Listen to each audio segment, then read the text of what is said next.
Place your hearing aids in the hearing aid charger bays. Ensure that the receivers are pointed inwards and rest in the receiver bay.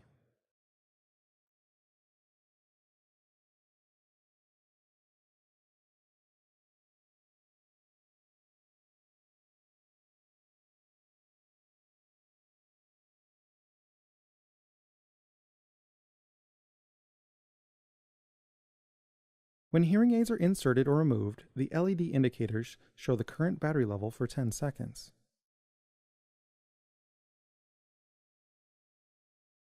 The LED lights on the hearing aids will continue to illuminate throughout the charging process.